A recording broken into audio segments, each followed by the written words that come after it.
Hi everyone, this is Sarah, and here I bring you my presentation of artificial intelligence.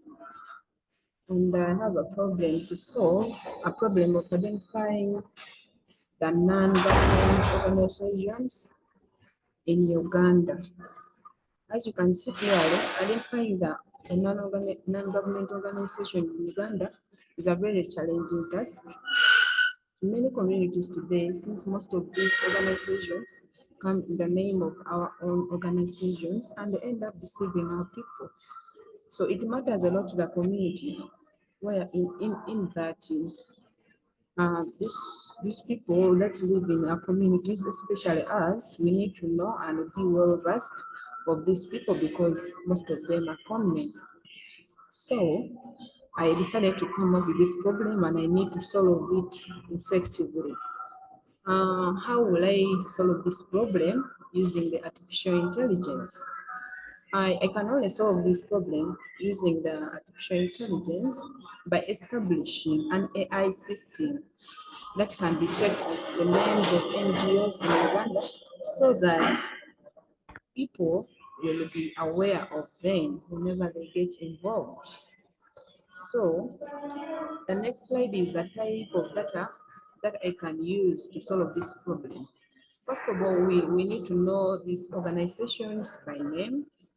We need to know them by name so that we are well versed with it. So the type of text that I'll be using is that the type of data that I'll be using is the text, since the names of these NGOs will be displayed, especially when I implement this system on my phones or any other machine. So you'll be able to see the name of the organization. Here, the type of learnings that I can use in AI, and they are of two types, like the supervised learning and unsupervised learning. The supervised learning is an approach to creating artificial intelligence where a computer algorithm is trained on input data that has been labeled for a particular output. Here we train our own systems, our laptops, our system to put in, we feed in input so that we can expect an output to come out. Then we talk about unsupervised learning. Here, the learning refers to the use of artificial intelligence algorithms to identify patterns in data sets containing data points that are neither classified nor labeled. Here, there is no need for us to feed in the system with the input. We just see the pattern, we draw patterns so that we expect an output. When you go to the next slide, there are some of the techniques that I can use while solving my problem using the supervised learning. First of all, I have classification technique. This helps me to classify a program that learns from a given data set or observations and then classifies new observations into a number of classes. Another one is a regression technique. This helps in predicting continuous values, as you can see here clearly. On the other hand, I have other techniques that I can use in unsupervised learning. These techniques include clustering. This involves grouping objects into clusters such that objects with the most similarities remain into the group and no similarities with objects of another group, as you can see.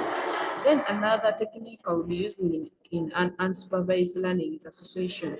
This is a rule used for finding the relationship between variables in a large database. When you go into the next slide, the AI technical challenges that I may encounter while implementing this system, one of them is the computing power. As we very well know that the amount of power these power-hungry algorithms use is a factor that is keeping most of the developers away from implementing these systems. So as well, me, I'm also most likely to encounter such a problem because I'm also a developer. Another problem that I'll encounter is data privacy and security.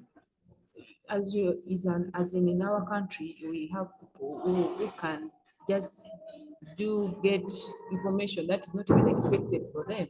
That is meant, that is called an authorization, whereby people just seem like they have data, have information. So I will also encounter such a problem, data privacy and security.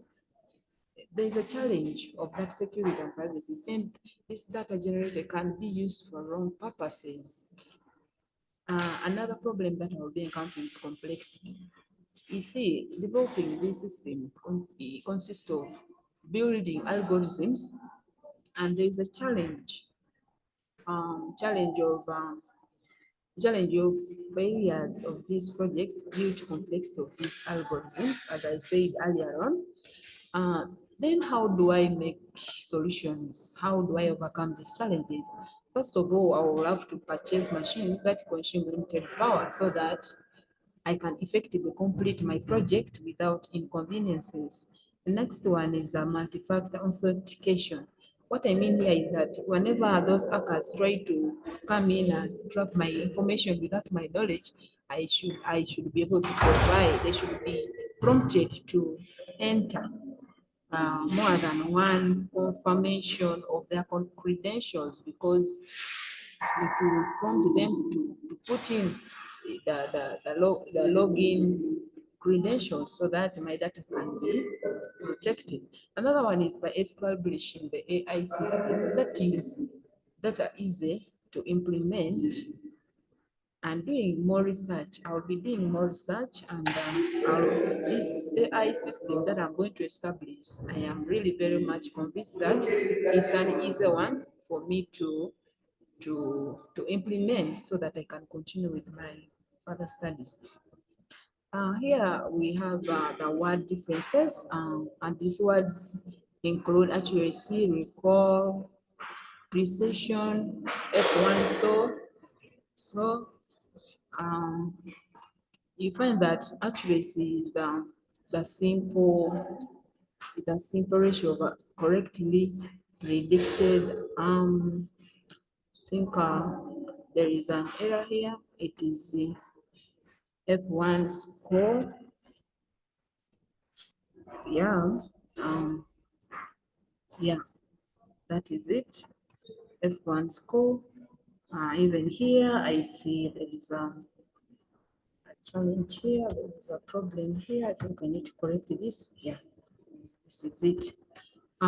As you see, the difference between accuracy, recall, precision, F1 score. Accuracy is the simple ratio of correctly predicted classifications, positive plus true negative to the total test data set. Then recall is a ratio of the system generated results that collectively predicted positive observations to all observations in the actual malignant class.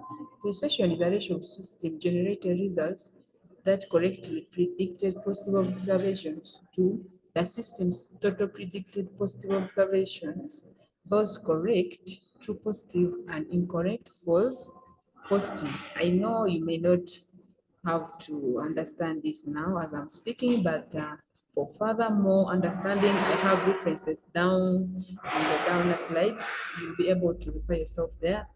And then F1 score is a weighted average, in bracket the harmonic mean of the precision recall. The appropriate AI evaluation metrics for my project. Remember, there are also evaluation metrics for AI. One of them is classification accuracy. This is the ratio of number of correct predictions to the total number of input samples. Next is the F1 score, as you saw it earlier on in the previous slide. This is the harmonic mean between precision and recall.